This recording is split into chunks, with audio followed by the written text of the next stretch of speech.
Hello दोस्तों, examination classes में आपका स्वागत है। आज मैं आप लोगों के लिए यूपी पुलिस कंप्यूटर ऑपरेटर का दोस्तों जीके वाला पोर्शन चला रहा हूं। उसमें क्लास नंबर 46 लेके उपस्थित हूं। हाँ दोस्तों, आज हम राज्य विधायिका के बारे में डिटेल से समझेंगे। आइए दोस्तों, क्लास को स्टार्ट किया जाए बिना समय गंवाए। देखिए, राज्य विधानमंडल का निर्माण राज्यपाल और राज्य विधानमंडल के सदन मीन्स जिसे आप विधानसभा अथवा दो सदन में कौन कौन से हैं दोस्तों? विधानसभा और विधान परिषद से मिलकर होता है। ठीक है, वर्तमान में 6 मीन्स 31 अक्टूबर 2019 से प्रभावी राज्यों जैसे आंध्र प्रदेश में 58, उत्तर प्रदेश में 100, कर्नाटक में 75, तेलंगाना में 40, बिहार में 75 और महाराष्ट्र में 78 में विधान परिषदें हैं। आगे देखिए, विधान परिषद लेजिस्लेटिव काउंसिल अनुच्छेद 169 के अनुसार संसद विधान परिषद का गठन एवं विघटन मतलब उसका निर्माण भी कर सकती है और उसका विखंडन भी कर सकती है दोस्तों। ठीक है, वो किस अनुच्छेद के तहत? अनुच्छेद 169 मतलब 169 के तहत।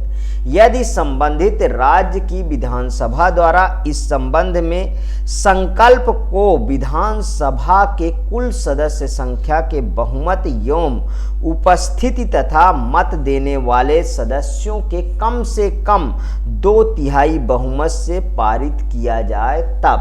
ठीक है, आगे देखिए, विधान परिषद राज्य विधानमंडल का उच्च सदन होता है। विधान परिषद के कुल सदस्यों की संख्या संबंधित राज्य के विधानसभा सदस्यों की कुल संख्या 1/3 से अधिक और 40 से कम नहीं होनी चाहिए दोस्तों। वेरी मोस्ट इंपॉर्टेंट, बहुत बार ये पेपर में पूछा जा चुका है। विधान परिषद का सदस्य बनने के लिए न्यूनतम आयु 30 वर्ष होनी चाहिए। ये भी क्वेश्चन बहुत बार पूछा गया है। विधान परिषद एक अस्थाई सदन होता है दोस्तों, ध्यान रखिएगा। विधान परिषद कैसा होता है? अस्थाई सदन होता है। यह कभी भंग नहीं होता है। विधान परिषद के प्रत्येक सदस्य का कार्यकाल 6 वर्ष का होता है, परंतु प्रत्येक दूसरे वर्ष 1/3 सदस्य, जैसे आप सेंट्रल में मैंने लोकसभा और राज्यसभा के बारे में डिस्कस किया था, समझ लीजिए उसी का कॉपीड है पूरा।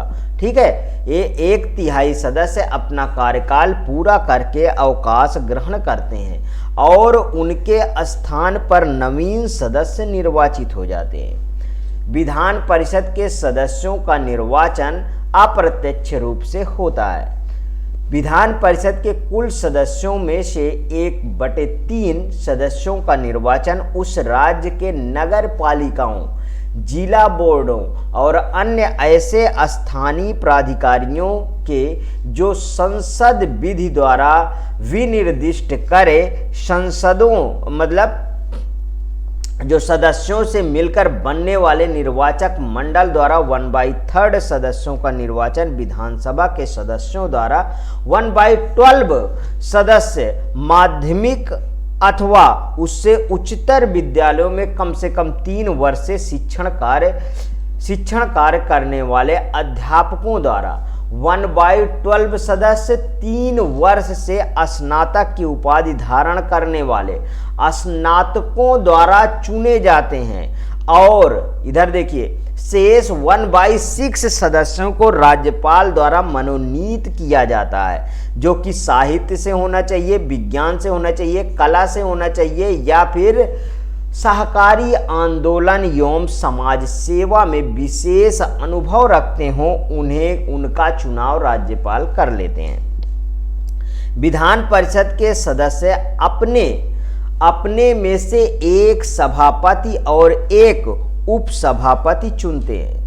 विधान परिषद सभापति और उपसभापति एक दूसरे को संबोधित करके अपना पद त्याग सकते हैं। सभापति और उपसभापति को विधान परिषद सदस्यों द्वारा प्रस्ताव पारित करके उनके पद से हटाया जा सकता है, परंतु इस आशय की लिखित सूचना सदन द्वारा 14 दिन पूर्व उन्हें देनी होगी। दोस्तों, यही राज्यसभा में भी 14 ही दिन का प्रावधान होता है। यहां से क्वेश्चन आया हुआ है। अब विधानसभा के बारे में बात करेंगे दोस्तों। विधानसभा के बारे में लेजिस्लेटिव असेंबली के बारे में बात करेंगे। देखिए, विधानसभा को निम्न सदन कहा जाता है। देखिए, इसमें विधानसभा में कौन होते हैं? विधायक जो चुन के जाते हैं वो सब आते हैं दोस्तों इसमें। ठीक है, आगे देखिए, अनुच्छेद 170 के तहत विधानसभाओं की संरचना का उल्लेख किया गया है। विधानसभा के सदस्यों का कार्यकाल 5 वर्ष का होता है। विशेष स्थिति में राज्यपाल विधानसभा को 5 वर्ष पूर्व भी भंग कर सकता है। विधानसभा सदस्य निर्वाचित होने के लिए न्यूनतम आयु सीमा 25 वर्ष होती है दोस्तों। न्यूनतम आयु सीमा कितनी होगी? 25 वर्ष होती है। यहाँ पे देखिए, विधानसभा सदस्यों का चुनाव वयस्क मताधिकार द्वारा प्रत्यक्ष रूप से किया जाता है। प्रत्येक राज्य विधानसभा में अधिकतम 500 तथा न्यूनतम 60 सदस्य हो सकते हैं। प्रत्येक राज्य विधानसभा में कितना? अधिकतम 500, न्यूनतम 60 हो सकते हैं। नोट में क्या है दोस्तों? अपवाद स्वरूप गोवा और मिजोरम में 40 तथा सिक्किम में 32 विधानसभा सदस्य संख्या निर्धारित है। इसके अलावा पुदुचेरी संघ राज्य क्षेत्र की विधानसभा में 30 सदस्य निर्वाचित तथा 3 सदस्य केंद्र सरकार द्वारा मनोनीत होते हैं। अब यहाँ पे राज्यों केंद्र शासित प्रदेशों में विधानसभा सदस्यों की संख्या, ये सब के बारे में हम बात करेंगे। देखिए, पहला, राज्य केंद्र शासित प्रदेश। विधानसभा सदस्य सामान्य जाति, अनुसूचित जनजाति, ये सब अलग अलग बांटे गए हैं दोस्तों, उनको हम अब देखते हैं। देखिए, आंध्र प्रदेश 175 विधानसभा सदस्य हो सकते हैं, 175, और इसमें सामान्य जाति के 139, अनुसूचित जाति के 29 और अनुसूचित जनजाति के 7। तो अब मैं बार बार इसको रिपीट नहीं करूंगा, अब बोलता चला जाऊंगा। तेलंगाना में कितना? 119, 88, 19, 12 हो सकते हैं। अरुणाचल प्रदेश में 61, और यहाँ पे अनुसूचित जाति की कोई सीट नहीं, अनुसूचित जनजाति की दोस्तों 59 सीट है। देखिए दोस्तों, बात यहाँ पे आ गई है कि वहाँ पे किस कम्युनिटी के लोग हैं उस पर सीट डिपेंड करती है, ये ध्यान रखिएगा। देखिए, यहाँ अनुसूचित जाति है ही नहीं है और अनुसूचित जनजाति ज़्यादा में जंगलों में रहने वाले। आगे देखिए, असम में 126 सीट है, 102 जनरल, अनुसूचित जाति 8 और अनुसूचित जनजाति 16। बिहार में 243 सीट है टोटल, जिसमें 203 जनरल, 38 अनुसूचित जाति और 2 जो है अनुसूचित जनजाति की है। छत्तीसगढ़ में टोटल 90 सीट है, 51 सामान्य, अनुसूचित जाति 10, अनुसूचित जनजाति 29 है। गोवा में 40 सीट है, जिसमें 39 सामान्य है, 1 अनुसूचित जाति की है दोस्तों, अनुसूचित जनजाति 1 भी नहीं है। गुजरात में 182 सीट है, जिसमें 142 सामान्य वर्ग, 13 अनुसूचित, 27 अनुसूचित जनजाति। हरियाणा में 90 सीट है दोस्तों, 73 सामान्य है, 17 अनुसूचित जाति, अनुसूचित जनजाति यहाँ है ही नहीं है। हिमाचल प्रदेश में 68 टोटल है, 48 जो है सामान्य की है, 17 अनुसूचित जाति, 3 अनुसूचित जनजाति। झारखंड में 81 है टोटल, 44 सामान्य की है, अनुसूचित जाति 9, अनुसूचित जनजाति 28 है। मतलब झारखंड में दोस्तों अनुसूचित जनजाति के लोग ज़्यादा हैं, ध्यान रखिएगा। कर्नाटक में 224 टोटल सीट है, 173 जो है सामान्य की है, 36 अनुसूचित जाति और 15 अनुसूचित जनजाति। केरल में 140 टोटल है, 124 सामान्य, 14 अनुसूचित जाति और 2 अनुसूचित जनजाति। मध्य प्रदेश में 230 टोटल है दोस्तों, 148 सामान्य है, 35 अनुसूचित जाति, अनुसूचित जनजाति 47। मतलब मध्य प्रदेश में अनुसूचित जनजाति अनुसूचित जाति से ज़्यादा है।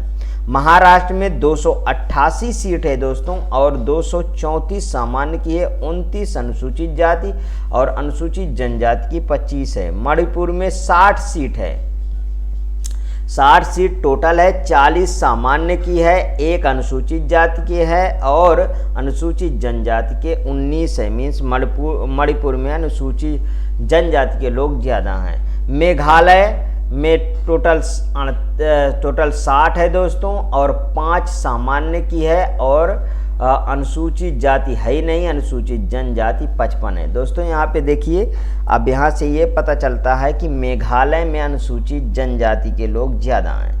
मिजोरम में टोटल 40 है दोस्तों और 1 सीट सामान्य की है, बाकी सब जनजाति की है और इसमें अनुसूचित जाति की सीट नहीं है। नागालैंड में टोटल 60 सीट और 1 सामान्य की है, अनुसूचित जाति के लोग है ही नहीं, अनुसूचित जनजाति के लोग यहाँ पे बहुत सारे हैं, मतलब कि 59 सीट है। उड़ीसा में 147 है, सामान्य 90 है, अनुसूचित जाति 24 है, अनुसूचित जनजाति 33 है। पंजाब में देखिए दोस्तों, पंजाब में 117 सीट है, 83 सामान्य है, 34 अनुसूचित जाति के, अनुसूचित जनजाति यहाँ पे है ही नहीं। राजस्थान में 200 सीट है और 141 सामान्य है, अनुसूचित जाति 34 है, अनुसूचित जनजाति 25 है। सिक्किम में देखिए 32, ये देखिए यहाँ पे लगा है ना डबल स्टार, मतलब कि 40 से नीचे नहीं होना चाहिए। प्रावधान कितने का? 40 का, ठीक है, ध्यान रखिएगा। 18 सामान्य का, अनुसूचित जाति की 2 है, अनुसूचित जनजाति के 12 है। मतलब सिक्किम में भी अनुसूचित जनजाति के लोग बहुत है। तमिलनाडु में 234 टोटल सीट है दोस्तों, 188 जो है सामान्य की है, 44 अनुसूचित जाति की है, 2 अनुसूचित जनजाति। त्रिपुरा में 60 टोटल है, 30 सीट सामान्य की है, 10 अनुसूचित जाति की है, अनुसूचित जनजाति की 20 है। उत्तर प्रदेश में सबसे ज़्यादा सीट है दोस्तों, वो 403 है, 403 हैं और यहाँ पे 317 सामान्य की है, 84 जो है अनुसूचित जाति की, अनुसूचित जनजाति की 2 सीट केवल है। मतलब यहाँ अनुसूचित जनजाति के लोग कम हैं। उत्तराखंड में 70 टोटल है, 54 जो है सामान्य की, 14 अनुसूचित जाति के, अनुसूचित जनजाति के 2 हैं। पश्चिम बंगाल में 294 हैं टोटल और 210 सामान्य के, 68 अनुसूचित जाति के, 16 अनुसूचित जनजाति के। दोस्तों अब इसके बाद यहाँ पे केंद्र शासित प्रदेश आते हैं, जिसमें जम्मू कश्मीर में 90 है टोटल, 74 सामान्य, 7 अनुसूचित जाति, अनुसूचित जनजाति के 9 सीट है। दिल्ली में 70 सीट है दोस्तों, जिसमें 58 जो है सामान्य की है, 12 अनुसूचित जाति के, अनुसूचित जनजाति दिल्ली में क्या करेंगे भाई, जंगलों में रहने वाले दिल्ली में क्या करेंगे, अनुसूचित जनजाति की सीटें नहीं है। पुदुचेरी 33 टोटल है, 25 जो है सामान्य की है, 5 अनुसूचित जाति के है, अनुसूचित जनजाति के है ही नहीं है। देखिए जम्मू एवं कश्मीर विधानसभा की 24 सीटों पाक अधिकृत कश्मीर के लिए आरक्षित रखी गई है। 1 सीट संघ बौद्ध भिक्षुओं के लिए आरक्षित है। पुदुचेरी विधानसभा की कुल सदस्य संख्या 33 है, जिसे 30 सदस्य निर्वाचित तथा 3 सदस्य केंद्रीय सरकार द्वारा मनोनीत होते हैं। नेक्स्ट, विधानसभा के सदस्य अपने में से एक अध्यक्ष तथा एक उपाध्यक्ष को चुनाव करते हैं। कोई विधेयक धन विधेयक है अथवा नहीं है, इसका निर्णय विधानसभा अध्यक्ष द्वारा किया जाता है। विधानसभा अध्यक्ष सदन में किसी विषय पर सामान्यतया मतदान नहीं करता है, परंतु मत बराबर होने की दशा में वह निर्णायक मत मतलब कि वोट कर सकता है जिधर उसका मन होगा। ठीक है, विधानसभा अध्यक्ष और उपाध्यक्ष एक दूसरे को संबोधित कर अपने हस्ताक्षर सहित लेख द्वारा अपना पद त्याग सकते हैं। अध्यक्ष और उपाध्यक्ष को विधानसभा सदस्यों द्वारा सामान्य बहुमत से हटाया जा सकता है, किंतु इस आशय की सूचना 14 दिन पूर्व देनी होगी। ये वाला बहुत ही इंपॉर्टेंट है दोस्तों, बार बार रिपीट होता है, ध्यान रखिए। विधानसभा की बैठक के लिए गणपूर्ति कुल सदस्यों का 1/10 है, ध्यान रखिएगा 1/10 है। आगे विधानमंडल के कार्य और शक्तियों के बारे में बात करेंगे। विधानमंडल को राज्य सूची के विषयों पर कानून बनाने का अधिकार है। विधानमंडल को समवर्ती सूची के विषय पर भी कानून बनाने का अधिकार प्राप्त है, परंतु इस बनाए गए कानून का संसद द्वारा निर्मित कानून से विरोधाभास उत्पन्न होने पर संसद द्वारा बनाया गया कानून मान्य होता है। दोस्तों ये ध्यान रखिएगा, संसद द्वारा बनाया गया कानून मान्य होता है। नेक्स्ट, प्रत्येक वित्तीय वर्ष के प्रारंभ में संबंधित राज्य के वित्त मंत्री द्वारा राज्य का वार्षिक लेखा जोखा विधानमंडल के सम्मुख सदन के पटल पर रखा जाता है। धन विधेयक सर्वप्रथम विधानसभा में ही प्रस्तुत किया जाता है। धन विधेयक विधानसभा द्वारा पारित होने के पश्चात ही विधान परिषद में पारित होने के लिए भेजा जाता है। यदि विधान परिषद द्वारा कोई धन विधेयक 14 दिन के भीतर विधानसभा को वापस नहीं किया जाता तो उस धन विधेयक को दोनों सदनों द्वारा पारित मान लिया जाता है और उसे राज्यपाल के पास हस्ताक्षर के लिए भेज दिया जाता है। विधानसभा के निर्वाचित सदस्य राष्ट्रपति के निर्वाचन में मतदान करते हैं। विधान परिषद के 1/3 सदस्यों का निर्वाचन विधानसभा सदस्य द्वारा किया जाता है। दोस्तों ये रही आज की वीडियो। यदि आपको पसंद आती है तो प्लीज़ और प्लीज़ मेरे एग्जामिनेशन चैनल को आप सब्सक्राइब कर लीजिए, मेरा वीडियो लाइक करिए, ज़्यादा से ज़्यादा दोस्तों में शेयर करिए। हाँ, अपनी प्रतिक्रिया कमेंट बॉक्स में ज़रूर प्रस्तुत कीजिए। ओके दोस्तों, थैंक यू।